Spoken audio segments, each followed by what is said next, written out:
Ariel também, Chegou. bem-vindo. Ai, a gente está bem feliz de poder estar aqui fazendo essa live hoje, né? Eu vou falar um pouquinho do que é o projeto. Ele é idealizado, então, pela Mariel, que teve essa grande ideia. A gente sabe o quanto que é um momento, assim, um pouco mais sensível para todos, né? Independente do que a gente tenha passando. E a gente está aqui justamente para não falar de coisa ruim, mas sim de coisas boas. O que a gente pode fazer para sair disso que a gente sente, então, né? Então, a economia solidária, ele surgiu justamente para isso, para a gente se fortalecer, para a gente nos apoiar como empreendedores, empresárias, profissionais em geral, profissionais de serviços autônomos, todas as pessoas que de uma forma ou de outra talvez tenham sido afetadas e estão enfrentando dificuldades financeiras, diminuir o trabalho, a gente sabe que tudo afeta, né? Então, esse grupo é para isso. É para a gente estar aqui nos apoiando, um ajudando o outro, indicando, valorizando um ao outro, para que a gente se fortaleça junto e assim a gente faz a economia girar. Sucintamente é isso, né?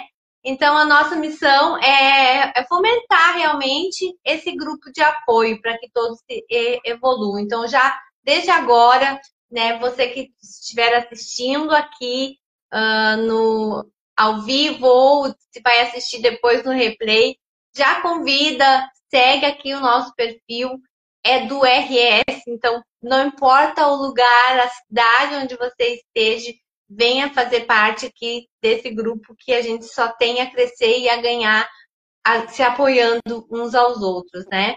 E indo ao nosso tema, o foco principal, que é o foco dessa palestra, que é a gestão emocional superando o caos. A nossa convidada especial hoje é a Eire, embora estejamos aqui em posições invertidas, mas isso não importa, o que importa é o que a gente vai entregar. Eu tenho certeza que com a tua experiência vai agregar muito para todos que estiverem aqui com a gente, né? Ana, bem-vinda também. Então, Eire, eu vou pedir para que você faça assim uma breve apresentação para que as pessoas te conheçam. Você também, já desde já te agradeço, porque você logo se prontificou em fazer parte do grupo e estar junto aqui apoiando, né? A gente quer isso, né? Então, para quem está aqui assistindo, é isso, gente. Vocês têm que vir, se mostrem, porque ninguém vai saber se vocês querem ou não participar. A gente até pode convidar, mas tem que partir também a iniciativa da pessoa de querer fazer alguma coisa, né? Uhum. Então, Eire, bem-vinda. Obrigada por aceitar também o nosso convite. E se apresente, fale um pouquinho do teu trabalho para que a gente dê a sequência. Claro, claro. Obrigada pela oportunidade também, né? Querendo ou não, a gente se prontifica, mas se não há o espaço, não tem como a gente se prontificar. Então, boa tarde para quem está chegando. Seja bem-vindo, quem vai assistir também depois na gravação, né? Então, vamos primeiro me conhecer um pouquinho, né? Eu sou uma brasiliense com o pé no Goiás e vai fazer 3 anos que eu estou aqui no Sul. Meu marido é gaúcho e eu já me sinto em casa, mesmo só com 3 anos aqui no Sul, porque assim, eu posso dizer que eu me senti muito bem acolhida desde o primeiro momento, independente, assim, não só por parte da família dele, mas por parte dos lugares onde eu passava, pelos municípios onde eu trabalhava. Eu sou advogada, trabalho com a parte de consultoria, não trabalho com contenciosos, processos judiciais, né? Eu cuido mais a parte de solução, de gestão de conflitos, de mediação, sabe, de estratégia. E também sou terapeuta, então sou consteladora sistêmica familiar e organizacional. E juntei as experiências, são mais de 15 anos de experiência lidando com conflitos do jurídico, e aí eu fui agregando os conflitos pessoais aos conflitos das pessoas, os conflitos emocionais que geram os conflitos das pessoas. Então eu me tornei advogada que antes era advogada de processos, se tornou advogada de pessoas. Então eu passei a advogar as histórias das pessoas. O que tinha por trás daquela briga, o que tinha por trás daquele conflito, o que tinha por trás daquela daquela crise, né, daquele estresse que gerava naquela relação, seja uma relação comercial, uma relação familiar, uma relação profissional. Todas as nossas relações são geridas pelas nossas emoções. E as emoções me Uhum. chamavam muito mais atenção do que o conflito em si, do que o problema em si. Então, eu comecei a ser aquela Uhum. advogada que sempre olhava a solução e olhava a gestão do conflito, eu não olhava a gestão do processo, sabe? Então, já passou a ser diferente o meu perfil de advogada nesse sentido, porque é o meu próprio perfil. Eu, como pessoa, sempre fui muito mediadora. Eu vim de duas famílias que são famílias muito grandes. Tanto minha mãe quanto meu pai vieram da roça. E são famílias muito grandes. Então, são famílias que precisaram aprender a gerar esses conflitos, essas diferenças que existem nas pessoas, na forma que elas veem o mundo, desde muito cedo. Então, a minha própria base familiar já me ajudou a entender essa postura mediadora. E dentro da advocacia, querendo ou não, isso se ampliou muito mais, porque eu comecei a identificar que não era só as questões familiares que causavam problemas, né? Mas essas questões familiares, elas se estendiam para as outras questões do dia a dia, da rotina, do cotidiano das pessoas. Então, eu acabo até dizendo que eu sou especialista em problemas, porque de tanto focar nos problemas, eu aprendi a olhar para os problemas como informação de solução. Então, eu tenho um livro, inclusive, que se chama Que o Teu Problema é a Solução, onde eu compartilho um pouco dessa visão de comunicação, da nossa comunicação com as nossas emoções, da nossa comunicação com o mundo, da nossa comunicação com as nossas relações, né? Que é uma comunicação que é mal falada e mal ensinada. Porque, assim, a comunicação, já até entrando um pouquinho, assim, do que a gente vai falar hoje, a nossa comunicação, querendo ou não, é uma comunicação que a gente aprende só o português da escola, no básico, o basicão do basicão. A gente não aprende a se comunicar dentro de casa, a gente não aprende a se comunicar com as nossas emoções, a gente não aprende a se comunicar com as nossas dificuldades, as nossas limitações, com experiências, né, que é o que acontece, como a gente teve aqui essa experiência em grande escala, né, que é algo que é imprevisível, de certa forma, mas que existe uma previsibilidade. Existem informações que podem nos preparar, existem informações ao redor de tudo isso que está inflamado, que às vezes a gente não consegue ver, porque a gente não aprendeu a se comunicar. Né? A comunicação que a gente conhece é a nossa comunicação primitiva, que é aquela comunicação que a gente vê a criança. A criança, qualquer coisa que incomoda, no primeiro momento ela aprende a se comunicar chorando. Tá bom, tá ruim, tá apertado, tá mijado, tá com fome, qualquer coisa que acontece que incomoda é o choro, é o grito, é uma forma de chamar atenção. E muitas vezes a gente traz essa comunicação para a vida adulta. Então, Sim. eu me coloco à disposição, podem acompanhar meu trabalho nas redes sociais. A gente já vai, se eu continuar falando, eu vou acabar entrando nas pautas, então para a gente conseguir manter aí a estrutura que vocês Sim. tinham pensado, eu me coloco à disposição, assim, a gente está disponível realmente para poder segurar as mãos e trabalhar. E essa questão de estratégia, gente, solução do campo das emoções é tão importante, tão eficiente quanto qualquer outro tipo de estratégia que a gente está acostumado a ouvir por aí. Porque, assim, se emocionalmente falando você está pronto para administrar algo, administrar uma situação, administrar um novo projeto, administrar recursos que às vezes você tem e não sabia como usar, sabe? E fazer isso de uma forma rápida, que é o que a gente... Separou algumas perguntas, até para não se estender muito, mas para ser bem objetivo e para que a gente consiga levar alguma informação, ou pelo menos amenizar um pouco o sofrimento, que também chega a ser emocional, né? Então, assim, dentro de um apoio social, tá? Como buscar e oferecer um apoio social de maneira eficaz diante a uma crise, né? E que conselho você daria para alguém que está se sentindo isolado, sem suporte, está se sentindo abandonado ou não assistido diante de tudo que está acontecendo? Como você vê isso? Eu acho que, assim, até olhando primeiro o que essas duas perguntas têm em comum, né? Como buscar e receber apoio social e como eu conseguir sair desse movimento de isolamento, né? A Isso. primeira imagem, eu gosto muito de trabalhar a comunicação com imagens, né? Imagens que as pessoas conseguem associar e não se esquecer disso. Para essas duas situações, tanto na questão de buscar e receber apoio, quanto na questão do isolamento social em si, primeira coisa, todos nós aqui somos adultos. E a gente sabe, todo mundo aqui, não tem uma pessoa que vai estar aqui nessa live que não vai saber qual é a diferença de uma criança para um adulto, a diferença básica de comunicação de uma criança para um adulto. Se eu estou, igual no caso da questão de receber e dar apoio social, né? Se eu estou me envolvendo de forma que eu consigo trazer um pouco de solução, que eu consigo trazer algo, como é que fala? De urgente, eu consigo assumir alguma urgência eu estou no adulto. Se eu começo, por exemplo, me patinar, questionar e ficar ali remoendo e chovendo no molhado e fake news e compartilhando discussões políticas, discussões econômicas, discussões de sustentabilidade, eu vou na prática, tá? Estou colocando já exemplos práticos. Se eu sou Sim, essa sim. pessoa, eu não estou disposta nem a ajudar e nem receber ajuda. Porque, assim, primeiro, como adulto, qual é a minha habilidade que eu consigo desenvolver como adulto? Buscar soluções. Exemplo, eu estou andando numa estrada, furei o pneu do meu carro. Vai adiantar eu ficar brigando, esbravejando, chutando o pneu, jogando tudo do lado de dentro pro lado de fora do carro? Não vai adiantar. O que eu tenho que entender que eu preciso fazer? Existe algo que eu posso fazer naquela situação, que é o quê?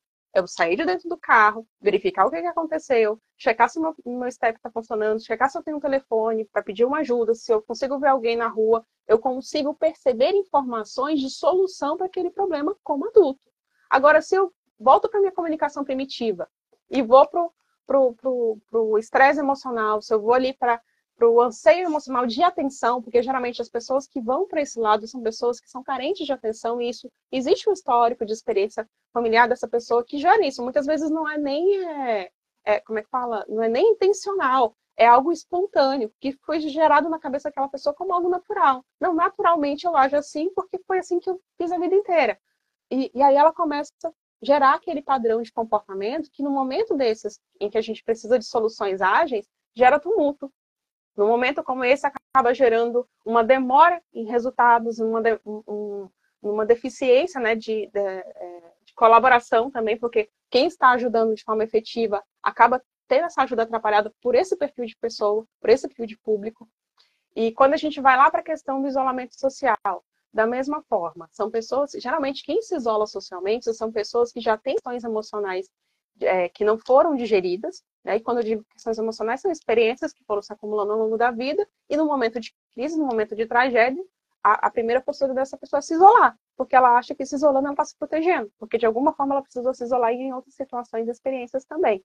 Então, essa pessoa que se isola, ela precisa ter alguma imagem visual que ajude ela a se conectar com essa imagem visual. Eu tenho até o exemplo, né, aquela história do filme do Matrix, lembra? Né? Assim, quando a pessoa saía do contexto do consciente e ia para o inconsciente, ela precisava de uma âncora. O que era a âncora? Era um objeto que ela conseguia acionar no momento de dificuldade, no momento de crise, no momento em que ela provavelmente entraria em pânico, queria voltar ali para a realidade, para o consciente, não conseguiria.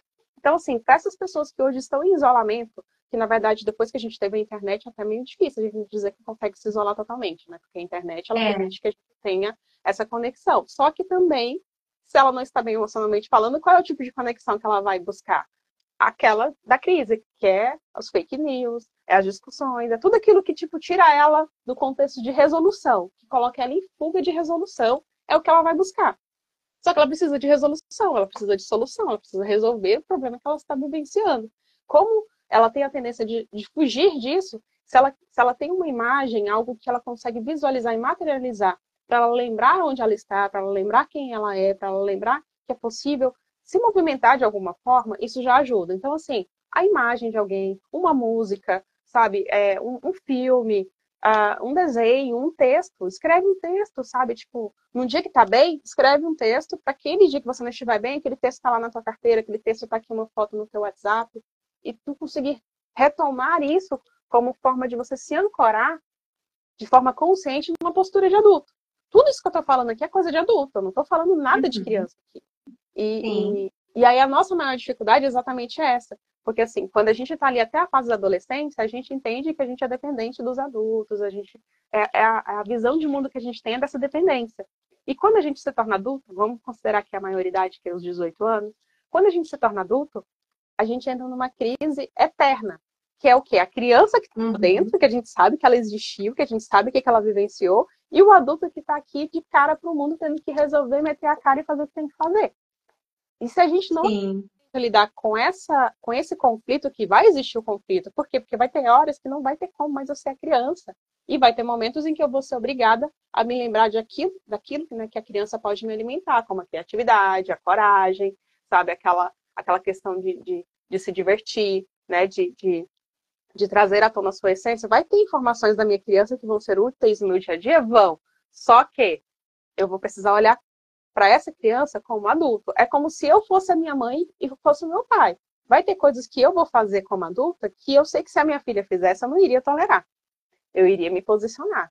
Eu iria trazer ela para a responsabilidade. Então, de novo, outra imagem. O que eu estou fazendo hoje? É algo como adulto? Ou é algo que seria uma reação de uma criança? Até a gente pode até considerar de até um adolescente. Observe como você está agindo.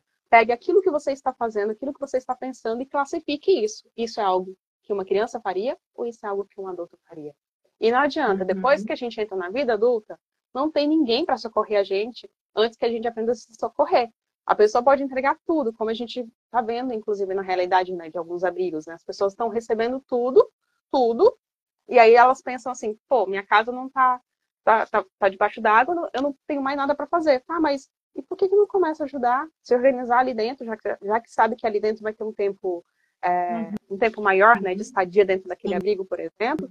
E até para se sentir útil, né? Exatamente. Por que não começa a se organizar? Porque quem está lá como voluntário, que esteve disponível como voluntário, são pessoas que estão retornando para o trabalho. São pessoas que têm outros contextos que elas também precisam administrar, que no momento de crise ela esteve disponível, sim. Mas quem está ali agora? Sabe?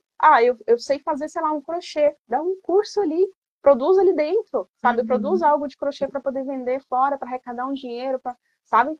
Existem, porque a gente está afogado nas nossas emoções. E aí a gente não consegue separar onde que está a nossa criança, onde que está o nosso adulto diante daquela circunstância. Sim.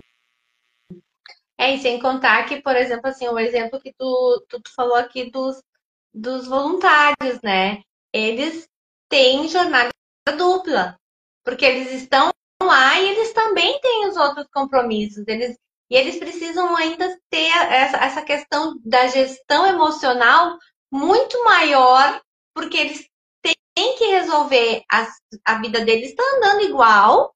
Eles precisam estar bem para passar essa segurança e essa qualidade de vida, vamos dizer assim, momentânea lá para aquelas pessoas.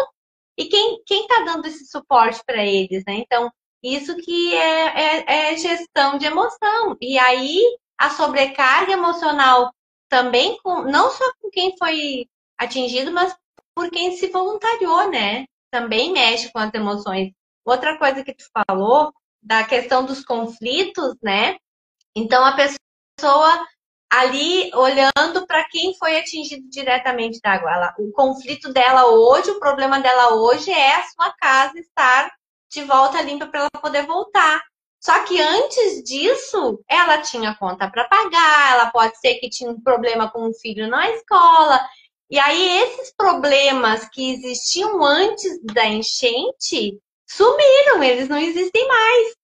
Então, e aí eu quero trazer, né, um exemplo, eu quero trazer isso como um exemplo de que você pode gerir os seus conflitos e as suas emoções. Porque se o teu problema antes era uma conta de luz atrasada, ok, a luz vai continuar atrasada, mas o foco não vai mais ser ali nessa luz. A preocupação maior vai ser em limpar e voltar para casa. E aí as coisas vão se clareando e resolvendo, aí isso negocia depois, né? Então, isso acontece muito e é saber gerir as emoções nesse sentido também, né, Eli? E materializar, né? Porque, assim, quando a gente para dizer que a gente tem problema, se a gente for observar de verdade, assim, com muita sinceridade, mais de 80% daquilo que a gente chama de problema são expectativas. São coisas que não são materializáveis de fato, mas a gente chama de problema. E a gente gasta energia com isso, a gente se estressa emocionalmente com isso e perde, né, de certa forma também materialmente, ou recursos com isso. Então, a primeira coisa, o que de fato é problema? Vamos listar isso? Vamos colocar isso no papel? Porque não adianta eu falar assim, eu tenho um monte de coisa para resolver. O que é esse monte de coisa? O que é urgente? O que depende de você? O que dessas coisas, desse monte de coisa que tu tem para fazer, que você já consegue ver que é possível, por exemplo, buscar recurso, né? Recurso público, recurso privado, recurso de voluntários. Então, assim, coloca no papel. Não fica nessa de falar assim, tem muita coisa para resolver, tem um monte de problema para resolver. Mas que monte de problema é esse? Enquanto ficar no monte, vai ficar no monte, vai só se multiplicando um monte, e até fisicamente falando, quando a gente fala isso, fisicamente falando, a gente sente o peso disso. sim, sabe? Então, na hora que você começa a colocar no papel, e vai ser preciso colocar no papel, porque tem muita gente que vai começar do zero, então precisa colocar, principalmente quem está recomeçando do zero, precisa colocar no papel, seja empreendedor, seja empresário, seja o pessoal civil, né, seja a pessoa física, coloca no uhum, papel. O que, que é o problema? Aí começa a listar. Ah, tem isso, tem aquilo outro, tem aquilo outro. Tá, o que, que é para agora? Começa a estipular prazos. O que, que tem que ser para ontem? O que, que tem que ser para hoje? O que pode ser só quando a água baixar? O que, que pode ser só quando a casa estiver limpa? Sabe? Começa a estipular prazos. Porque você consegue uhum, parcelar isso. E quando a gente parcela o problema, primeiro materializa, né? Depois que você materializa o problema, uhum, quando você começa a parcelar esse problema, ele se torna possível de se resolver. E, inclusive, você sim, começa a perceber que ele é mais fácil de resolver do que você imaginava. Porque antes estava tudo solto, uhum, estava tudo perdido, estava tudo na especulação, na sim, expectativa. E a gente é mestre de fazer isso. A gente vive de expectativas. Infelizmente, é algo que é quase instintivo da gente. E é isso que faz muitas vezes a gente se sim, perder na vida normal, quando as coisas estão bem, e é o que faz a gente entrar em crise, em pânico e surtar mesmo uma situação como essa que a gente está vivendo aqui no Sul. E eu até esqueci de falar, né, que eu moro uhum, aqui em Estância Velha, então, assim, aqui a gente não foi afetado diretamente falando, mas a gente sabe que o estado inteiro foi afetado, ou de forma direta ou de forma indireta, né? Igual, por exemplo, aqui a gente ficou dias sem ter aulas, porque os professores que trabalhavam aqui nas escolas eram de cidades afetadas. A gente teve o comércio afetado, porque às vezes a distribuição daqui se concentrou em grande massa para quem estava sendo voluntário, então a galera faziam limpa nos mercados, nos atacados, e a gente que estava morando aqui, que não estava diretamente afetada, às vezes a gente não conseguia comprar um alimento, porque no primeiro momento o estoque desses mercados atacados não chegavam aqui. Então, enfim, as pessoas elas foram afetadas de forma direta e de forma indireta. E aí o que, que acontece, como por exemplo, sim, esse projeto de vocês aqui da economia solidária? Esse é o momento em que a gente está conseguindo identificar quem consegue ajudar o outro com o que tem, quem consegue ajudar o outro com o que tem de disponível. Vai rolar muita permuta aqui, vai rolar muita parceria aqui, vai rolar muito patrocínio, sabe? Vai rolar muita informação aqui. E é exatamente para isso, para que a gente consiga administrar melhor todas essas questões que ainda estão nos afetando, né? Quem foi afetado diretamente falando, e que ao mesmo tempo a gente está começando a se readequar a uma nova situação, porque quem estava como voluntário está voltando à vida. E aí, assim, a gente não teve, por exemplo, os empresários, né? Quem tem patrão, né? Quem trabalha com CLT, que não é o meu caso, mas quem trabalha, por exemplo, com patrão, a gente sabe que teve muitos patrões que não tiveram, assim, a mão leve de entender que aquela pessoa estava sendo voluntária, de entender que aquela pessoa tinha um familiar que tinha sido afetado. Então a gente sabe que esses voluntários também estão tendo a necessidade de ter o suporte, porque muitas vezes, por exemplo, a gente não esteve diretamente alagada a nossa cidade, mas o nosso cliente, quantos clientes que eu faço, tanto consultoria pessoal quanto consultoria organizacional, né, empresarial, nessa questão de gestão de conflitos e gestão de emoções, quantos clientes eu perdi, entre aspas, perdi, porque hoje ele não consegue gerir o negócio porque o negócio dele foi alagado, os funcionários dele está dando suporte. Então, assim, não posso gerir, às vezes, com aquela consultoria original que foi o projeto inicial, mas a gente está fazendo essa gestão de outra forma, não só material, né, no sentido de doações, mas no sentido de gerir agora essa situação em si, que também é uma situação que é possível de gerir. Então, assim, ter essa paciência ao mesmo tempo, né? Porque a gente sabe que não tem coisas que vão acontecer do dia para a noite, mesmo sendo a gente sabendo que tem questões urgentes, mas ter essa consciência de que aqui está todo mundo junto, o estado inteiro está todo mundo junto e todo mundo envolvido, assim. E ao mesmo tempo que a gente está todo mundo junto e todo mundo envolvido, vai ter emoções das mais diversas envolvidas nessas histórias todas. Então, eu, assim, é questão de paciência mesmo, sabe? E aí a paciência, ela só vai entrar, que inclusive acho que tem algo que a gente pode até caracterizar como parte da resiliência aqui. A paciência, ela vai entrar exatamente naquela imagem que a gente falou antes. Onde que está a criança e onde que está o adulto. A criança, ela vai espernear, ela quer ser vista de qualquer forma, sabe? Ela quer que seja a sua necessidade seja atendida para ontem, e às vezes ela não enxerga que tem outras pessoas, muitas vezes, com muito mais necessidade do que ela, que precisou ser prioridade naquele momento, ou que teve uma atenção naquele momento,